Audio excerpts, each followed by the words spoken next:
তেরখাদায় ব্যারাকের হেলথ প্রোগ্রামের TB control প্রজেক্টের উদ্যোগে যক্ষ্মা বিষয়ে ওরিয়েন্টেশন সভা অনুষ্ঠিত। খুলনার তেরখাদায় barrack health program TB control project Terokhada এর উদ্যোগে 2 ডিসেম্বর সোমবার সকাল 11টায় উপজেলা স্বাস্থ্য কমপ্লেক্স মিলনায়তনে যক্ষ্মা বিষয়ে একটি ওরিয়েন্টেশন সভা অনুষ্ঠিত হয়। সভায় প্রধান অতিথি হিসেবে উপস্থিত ছিলেন উপজেলা সহকারী কমিশনার ভূমি আঁখি শেখ। সভাপতিত্ব করেন উপজেলা স্বাস্থ্য ও পরিবার পরিকল্পনা কর্মকর্তা ডাক্তার তানিয়া রহমান। স্লাইড সহকারে মূল বিষয়বস্তু উপস্থাপন করেন ডাক্তার তন্ময় মণ্ডল। ওরিয়েন্টেশন পরিচালনা করেন ডাক্তার মোহাম্মদ হারুনার রশিদ।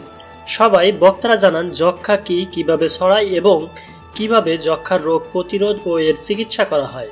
তারা আরও জানান যক্ষ্মা হলে রক্ষা নাই এই কথার ভিত্তি নাই। চিকিৎসায় যক্ষ্মা সম্পূর্ণরূপে ভালো হয় আর এই চিকিৎসা স্থানীয় হাসপাতালে বিনামূল্যেই দেওয়া হয়। এক নাগাড়ে 2 সপ্তাহ বা তারও বেশি সময় কারো কাশি থাকলে তাকে নিকটস্থ সরকারি হাসপাতালে গিয়ে বিনামূল্যে কফ পরীক্ষা করতে এবং যক্ষ্মা শনাক্ত হলে তাকে বিনামূল্যেই চিকিৎসা দেওয়া হবে। ব্রাকের স্বাস্থ্যকর্মীরা রোগীদের বাড়িতে গিয়ে নিয়মিত খোঁজখবর নিয়ে থাকেন, তাই যক্ষ্মা হলে ভয় নয়, চিকিৎসা নিন। এছাড়াও যক্ষ্মার বিষয়ে আরও বিস্তারিত আলোচনা করেন এবং উপস্থিত রোগী ও অন্যান্য অতিথিবৃন্দের বিভিন্ন প্রশ্নের জবাব দেন।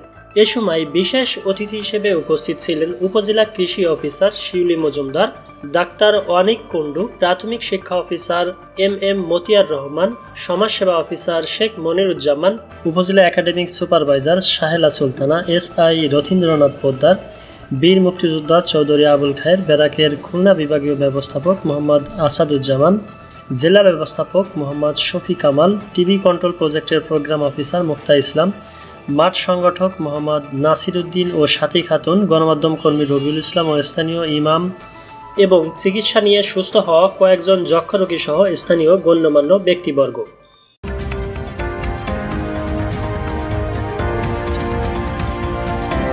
MBTV 24 এগিয়ে যাও বাংলাদেশ।